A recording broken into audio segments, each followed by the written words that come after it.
ሰራዊት የማያመጣውን ክብር እግዚአብሔር ለብቸኝነት ክብር ይሰጣል። የሰው ልጆች በዚች ምድር ላይ የሚፈልጉት ትልቅ ነገር ክብር ነው። በምድር ላይ ያለ ሰው በሙሉ ጉድጓድ ቆፍረ፣ ተራራ ወጥተ፣ ቁልቁለት ወርደ፣ ህንፃ ገንብተ ክቡር መሆን አትችልም። የሰው ልጅ ክብሩ እግዚአብሔር ነው። ክብሬን ጠብቄያለሁ ብሎ አንድ ሰው በድንግልና ነው መኖር ሊል ይችላል። 5ቱ ደናግል ማሰሮ ተሸክመው ነበር፣ ዘይት የላቸውም ማለት 5ቱ ህዋሳት ንጹህ ናቸው፣ ግን ፍቅር ይጎላቸዋል።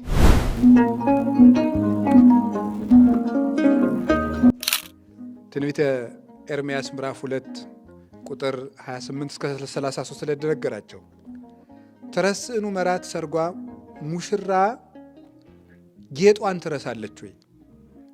እንግዲህ አንዲት ሴት የሰርግ ቀን እያላት የምታጌጥበትን ነገር ትተዋለች ወይ? የሰርግ ልብሷን ትታ ሰርግ ትጠብቃለች ወይ? ክብሯ የሰርግ ልብሷ ነው። ወገኖች እስራኤል ግን እኔን ለማይቆጠር ወራት ረስተውኛል ይላል። ስለምን እኔን ተዋችሁኝ? ሲናገር ደግሞ ምንድን ነው? ሕዝቤ ሆይ 3 በደል በድላችሁ ነው የሚላቸው። አንደኛው እኔ ክብርህ ነበርኩኝ፣ ክብርህ የሆንኩት እኔን ተውክ ይለዋል። የሰው ክብሩ እግዚአብሔር ነው አይደለም እንዴ? የሰው ክብሩ እግዚአብሔር ነው። የሰው ክብሩ እግዚአብሔር ነው። ጉልበት ያስከበረው የነበረ ሰው እግዚአብሔር የተለየለት በጉልበት መከበሩ ይቀራል።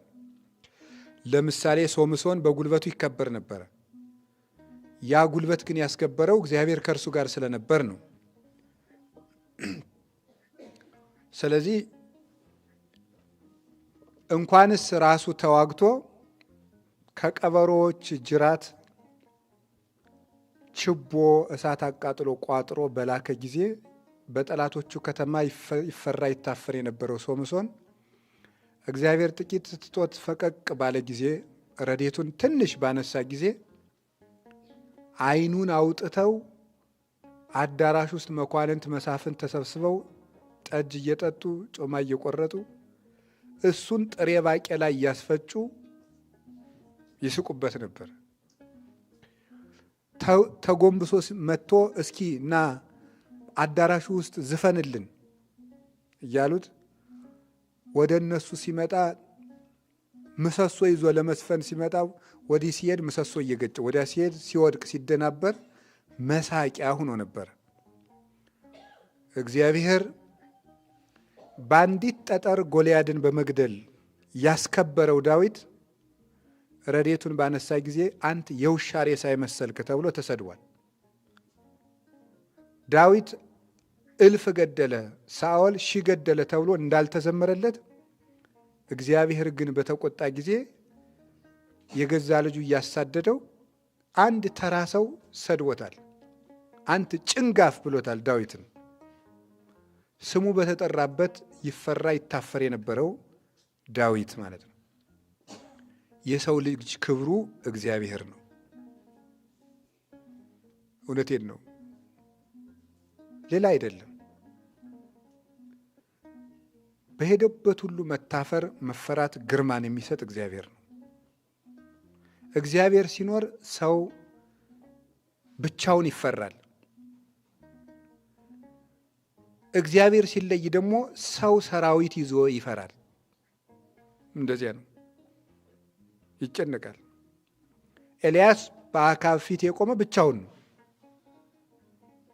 ኤልያስን ሊገድል አካብ ሲፈልገው ከርሟል 3 ዓመት። ኤልያስ አገኘው። አንተኑ ዘትገፈትኦሙ ለእስራኤል አለው።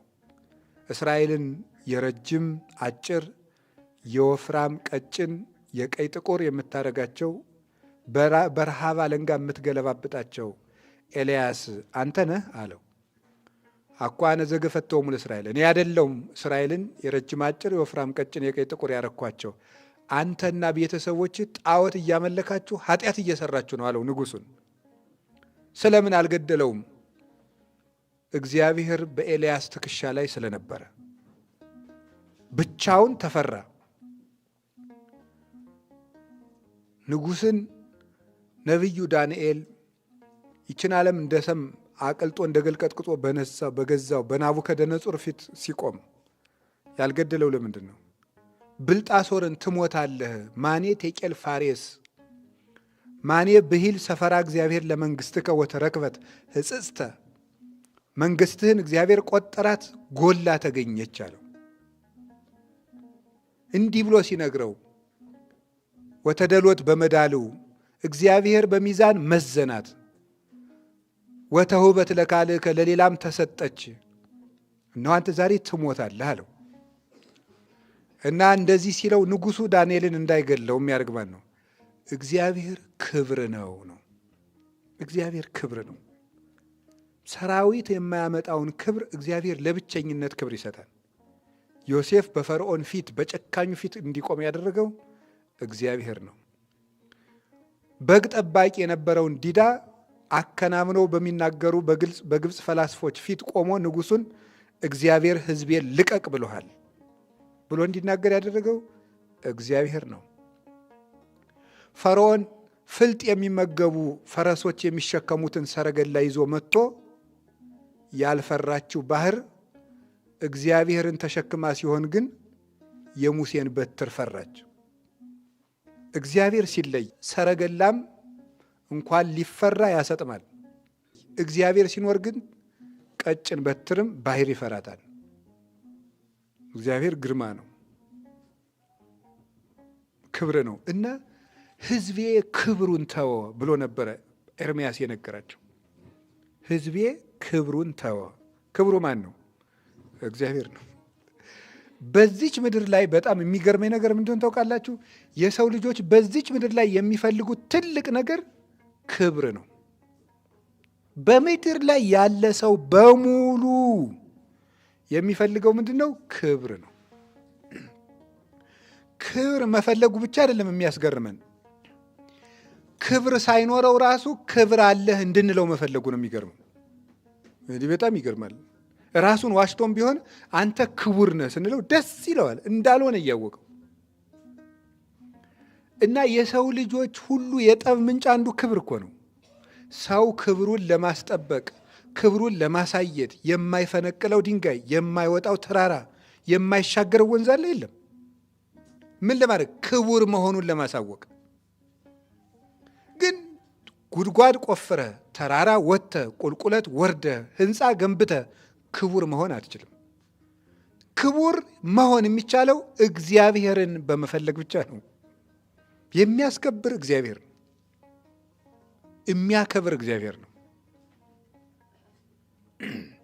እግዚአብሔር ከፈቀደ ነውርን ሸፍኖ ያስከብራል። እግዚአብሔር ካልፈቀደ ግን ንጽህናም አያስከብርም። እግዚአብሔር የሌለበት ከሆነ ዘይት የሌለው ማሰሮ ማለት እኮ ያለ ምን ማለት መሰላችሁ? ፍቅር የሌለው ድንግልና ማለት ነው። ክብር የለሽ ነው ያም ራሱ። እኔ አሁን ክብሬን ጥብቅ ያለው ብሎ አንድ ሰው በድንግልና ነው መኖር ሊል ይችላል። 5 ደናግል ማሰሮ ተሸክመው ነበር፣ ዘይት የላቸውም ማለት 5 ሕዋሳት ንጹህ ናቸው፣ ግን ፍቅር ይጎላቸዋል። ባዶን ስራ ናቸው። ድንግልና ብቻውን ክብር አያሰጥም። ክብር እግዚአብሔር ነው። ያስከበረን እግዚአብሔር ነው። እውነቴን ነው የምነግራችሁ። እና ሕዝቤ ክብሩን ተወ ነበር ያለው። ሰው በቃ ክቡር መሆኑን ለማሳወቅ አዲስ ልብስ ሲያሰፋ፣ አንዳንዱ ደግሞ ቲፎዞ ሲያደራጅ ግርም እኮ ነው የሚያደርገው። እንዲህ ይገርማል። እገሌ አቶ ገሌ በጣም ጥሩ ሰው ናቸው የሚሉ ወሬኞቹን ሁሉ የሚያደራጅ ሰው አለ። የለም፣ እነዚያ የካዱ ዘንድ ክብርህ ይገፈፋል። እንኳን ሌላ እኮ የቤተ ክርስቲያን ሰዎች ሁሉ ሲያደርጉት ነው የሚያስቀው። ክቡር መባላቸውን ለማሳየት ኮሚቴ አቋቁመው የእኛ አባት እኮ ጾመኛ ናቸው፣ የእኛ አባት እህል አይቀምሱም። ኮሚቴ ተደራጅቶ እኮ ነው። አቤት አቤት! በመደራጀት የሚመጣ ክብር አለ? የለም። የእኛ አባት እህል አይበሉም፣ እንቅልፍ አይወስዳቸውም፣ ሽምብራ ነው የሚቀምሱት፣ እንዲያረጉም ንጹህ ናቸው፣ ቅዱስ ናቸው። ሲጀመር ኢትክል ተከብቶ ሀገር እንተ ታንጸት መልዕልተ ደብር እያትው ማይቶተ ከማያን ብርዋ ታይተከፈር አላ ያነብርዋ ዲበ ተቋማ ወታበርህ ለኩሉ። ከተራራ ላይ የተሰራች ከተማ ተሸፈኝ ቢሏት አትሸፈንም። የተራራው ከፍታ ግዱ ይገልጣታል። ልልና ያለው ሰው ጋርዶ የሚያስቀረው የለም። ተናገሩልኝ አይልም። ሰው አያዋቅርም፣ ቀስቃሽ አያደራጅም፣ ነጋሪት አያስጎስምም፣ መለከት አያስነፋም። እግዚአብሔርን የያዘ ሰው እግዚአብሔር ይናገርለታል። አብ ወልድ ወመንፈስ ቅዱስ ስም አይከውኑ። አብ ወልድ መንፈስ ቅዱስ ምስክር ይሆናሉ። ለማን? ለዚህ ሰው። በምን ይመሰክሩለታል? በግብር ይመሰክሩለታል። የእግዚአብሔር ሰው ምስክሩ እግዚአብሔር እንጂ ሰው አይደለም። የእግዚአብሔር ሰው ምስክሩ እግዚአብሔር ነው እና ክብር እግዚአብሔርን ትቶ ሰው ከሰው ምስጋና በፈለገ ጊዜ እግዚአብሔር እሱን ማክበርን ይተዋል። ነኪር ይወድስከ ወአኮ አፉከ፣ ባይድ ያመስግንህ እንጂ አንተ ራስህን አታመስግን። ባይድ የተባለ እግዚአብሔር ነው፣ ከዚህ ዓለም ልዩ የሆነ ከዚህ ዓለም በባህሪው የተለየ እሱ ያመስግንህ እንጂ። ኤርምያስ ክብራችሁን አትተው ብሎ፣ ክብር እግዚአብሔር ነው። በልብስ ቢከበሩት ሌላ ለብሶ የሚመጣ ሰው ይመጣና ችግር ይሆናል። አሁን ገበያ ላይ ያለውን ዋና ልብስ ብናሰፋ ከዚያ የበለጠ ፋብሪካው ያመጣና ደግሞ ሌላ ሀብታም ያንገስቶ አሳፍሮን ቁጭ ይላል። ምንም በእውቀቱ የሚከበር ሰው ጥሩ አድርጎ ተናግሮ የሚወደድ ሰው ካለ የማይናገርበት እርጅና ይመጣ ጆጆ የሚልበት የዚያን ጊዜ የሚሰማው የለም። አፍህ ይለፈልፍ ሳለ ትንሽ ያከብራል። ቅዱስ ዳዊት ለዚህ ነው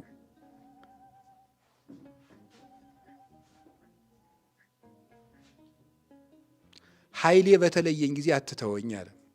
ኃይሌ ያለው ምን ብለው ተርጉምታል ሊቃውንቱ? አይምሮዬ በተለየኝ ጊዜ። አዋቂ ሲባል ሰው ሰውን ይወዳል። እውቀቱን ለሰው በማይተርፍበት ጊዜ ግን ማንም ዞር ብሎ የማየው የለም። ምናልባት እኮ አሁን አንደበታቸው የማይናገር በየመቃብር ቤቱ ብዙ ሊቃውንት አሉ።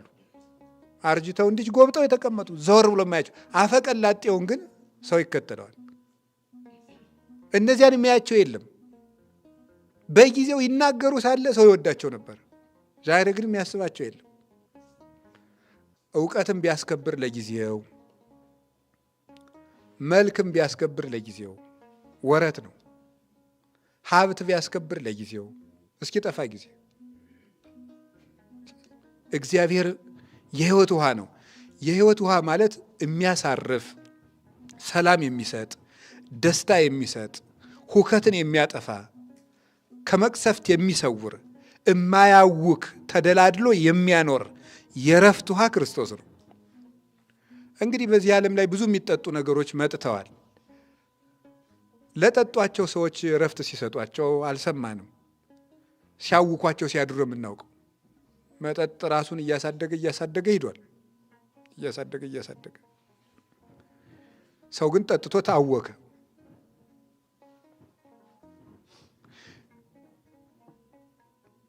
እግዚአብሔርን የተመገቡ ሰዎች ግን ከተማ ቢከባቸው እንኳን አይፈሩም።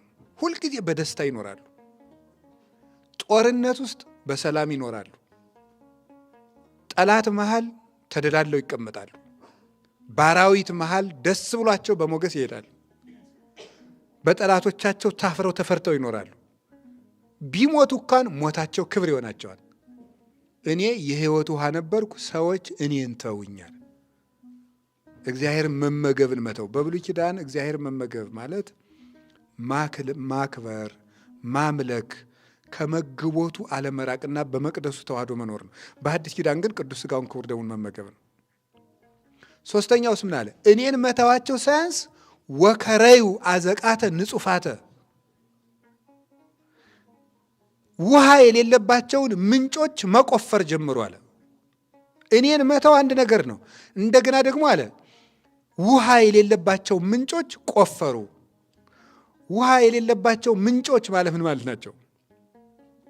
እውነትን የማያስተምሩ መምህራን ናቸው። እውነት የማይገኝባቸው ውሸት ብቻ የሐሰት ተስፋ የሚሰጡ እግዚአብሔር መሐሪ ነው፣ ኃጢአት ብትሰራም ችግር የለም እያሉ ማበረታቻ የሚሰጡ የዚህ ዓለም ጠበቆች፣ አትሰቃይ፣ አትስገድ፣ አትጹም፣ አትጸልይ፣ የእግዚአብሔር ቸርነት ይበቃል የሚሉ እነዚህ ውሃ የሌለባቸው ምንጮች፣ ውሸት ብቻ፣ የውሸት ተስፋ፣ ዘፈን፣ ድልቂያ፣ ለስሜት እንጂ ለነፍስ የሚመች ትምህርት የማያስተምሩ፣ ነፍስን ትተው ስሜትን የሚንከባከቡ እንደዛ ያሉት ውሃ የሌለባቸው ምንጮች ናቸው። እነሱን ቆፈሩ ይላል። ምንድነው? እለ ይሰርቁ ቃሌ ይላቸዋል። ትንቢተ ኤርምያስ ምዕራፍ 23 ላይ ሄዶ የቃሌ ሌቦች ናቸው ይላቸዋል። እግዚአብሔር ያላለውን ብሏል የሚሉ ያለውን አላለም የሚሉ አሌ ሎሙ ለለይብሉ ለእኩይ ሰናይ ወለሰናይ እኩይ ይላቸዋል። ትንቢተ ኢሳይያስ ምዕራፍ 5 ላይ ሲናገር መልካሙን ክፉ ክፉውን መልካም ለሚሉ ሰዎች ወዮላቸው ይላል። አሌ ሎሙ ለለይ ጽሕፉ መጽሐፈ እኩየ ክፉ መጽሐፍ ለሚጽፉ ሰዎች ወዮላቸው። በጎውን አጣመው ጠማማውን አቅንተው ማሩን አምርረው ወተቱን አጥቁረው የሚናገረው እነዚህ የቃሌ ሌቦች ይላቸዋል። ኤርምያስ ይመጣና እግዚአብሔር ንስሐ ግቡ ብሏቸዋል፣ ካልተስተካከላችሁ ምርኮ ይመጣል ብሏቸዋል ሲላቸው አይዟችሁ ሰላም ነው፣ ኤርምያስ ውሸቱን ነው ይላሉ። ይኸውላችሁ እነዚህ ናቸው የሐሰተኛ ነቢያት። እንዲሁም በትንቢተ ሕዝቅኤል ቀበሮዎች ናቸው ብሏቸዋል። ቀበሮ አዝመራ እንዳያፈራ እንደሚያደርግ ሁሉ ስነ ምግባር ነፍሳት ስነ ምግባር እንዳይሰሩ በእግዚአብሔር ቸርነት እያመካኙ ነፍሳትን ሰነፍ የሚያደርጉ ናቸው። ሰሎሞን እነዚህን ነው አስግሩ ለነ ቆናጽለ እለ ያማስኑ አጸደ ወይንነ ይጽጊ የሚላቸው። ወይናችን እንዳያፈራ የሚቆጠቁጡትን እነዚህን ጥቃቅን ቀበሮች አጥምዳችሁ ያዙልን አላቸው። አዝመራው እንዳያፈራ እንደሚቆጠቁጡት ሰው ስነ ምግባር እንዳይኖረው፣ በጸሎት እንዳይበረታ፣ በስግደት እንዳይበረታ፣ ትርምት እንዳይኖረው በእግዚአብሔር ቸርነት እያመካኙ የእግዚአብሔር ሰው እንዳያፈራ የሚያደርጉት። ጌታ እኮ ብሏል እኔ አድኛችኋለሁ ቢልም ምንድን ነው ያለ? እኔ የወይን ግንድ ነኝ፣ እናንተ ቅርንጫፎች ናችሁ። ነገር ግን በእኔ ሆኖ የማያፈራውን ፍሬ ይቆርጡታል፣ ወደ እሳትም ይጥሉታል። ፍሬ አልባ ትምህርት የሚያስተምር ሰው፣ የውሸት ማጽናኛ የሚሰጥ ሰው ይሄ ውሃ የሌለው ምንጭ ይባላል።